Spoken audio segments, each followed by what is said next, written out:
Inilah jantung Zamrud Khatulistiwa, rumah bagi kehidupan yang tak terhitung jumlahnya. Hutan Indonesia, mahkota bumi pertiwi dengan keindahan yang memukau dan kekayaan yang tak ternilai. Dengarkanlah bisikan angin di antara pepohonan, saksikanlah teriakan kehidupan yang abadi.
Di balik keindahan hutan yang memukau, tersembunyi luka yang menganga.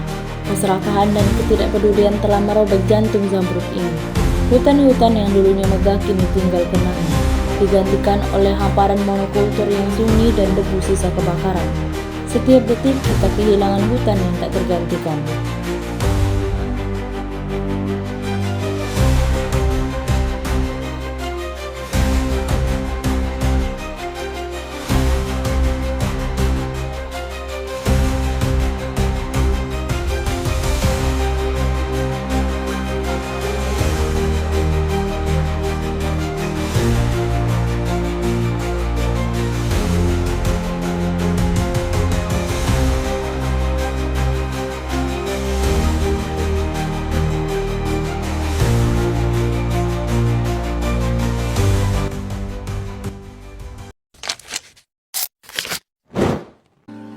Argumentasi saya mengenai mengapa permasalahan hutan terjadi.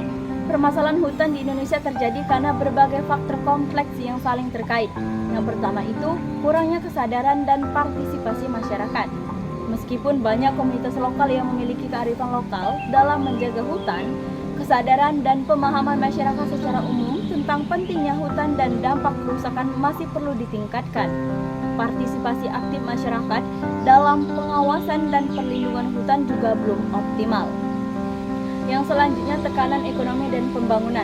Pertumbuhan ekonomi seringkali dianggap prioritas utama yang mendorong pembukaan lahan hutan untuk berbagai keperluan seperti perkebunan skala besar, terutama kelapa sawit dan PULP, pertambangan dan infrastruktur.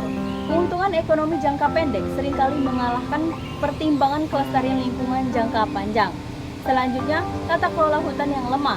Sistem perizinan yang kurang transparan dan akuntabel, penegakan hukum yang lemah terhadap pelanggaran kehutanan, serta konflik tumpang tindih lahan antara masyarakat adat, perusahaan, dan pemerintah memperparah kerusakan hutan. Korupsi di berbagai tingkat juga menjadi penghambat utama dalam pengelolaan hutan yang baik. Selanjutnya, perubahan iklim. Perubahan iklim global memperburuk kondisi hutan di Indonesia. Peningkatan suhu dan perubahan pola curah hujan menyebabkan kekeringan yang lebih sering dan intens, meningkatkan risiko kebakaran hutan alami maupun akibat ulah manusia. Kebakaran hutan tidak hanya menghancurkan ekosistem, tetapi juga melepaskan emisi gas rumah kaca yang mempercepat perubahan iklim. Selanjutnya, permintaan pasar global. Permintaan global akan komoditas seperti kelapa sawit, kayu, dan produk pertambangan secara tidak langsung mendorong deforestasi di Indonesia. Tekanan untuk memenuhi permintaan pasar seringkali mengabaikan praktik-praktik produksi yang berkelanjutan.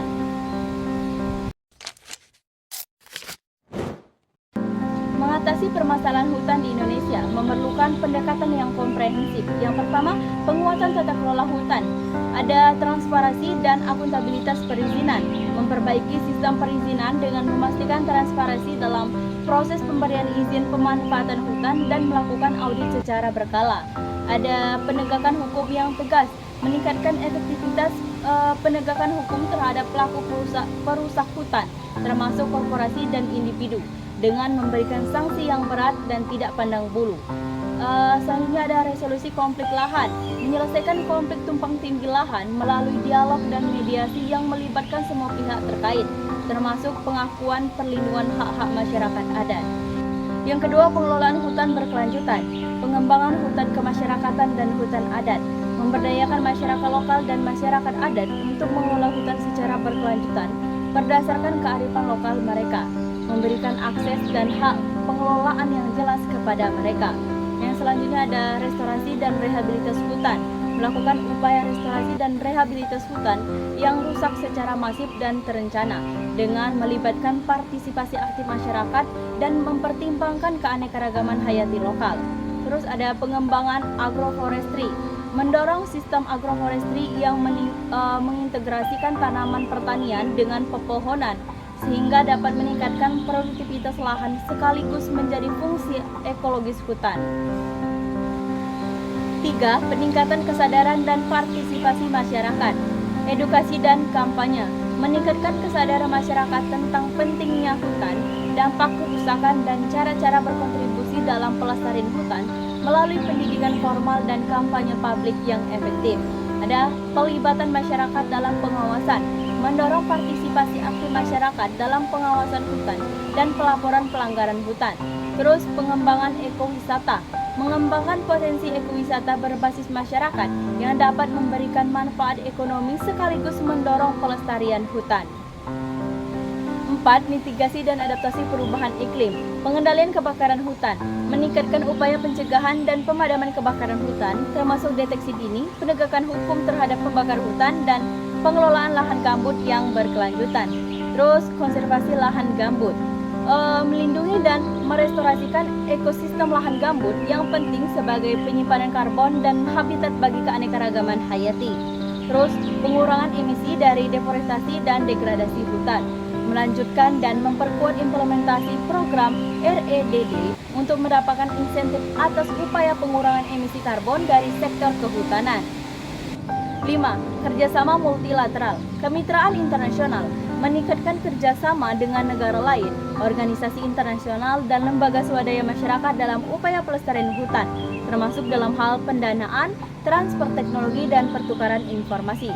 Terus penguatan pasar produk kehutanan berkelanjutan, mendorong permintaan pasar global terhadap produk kehutanan yang berasal dari sumber daya berkelanjutan dan bersertifikasi dengan implementasi langkah-langkah yang komprehensif dan berkelanjutan.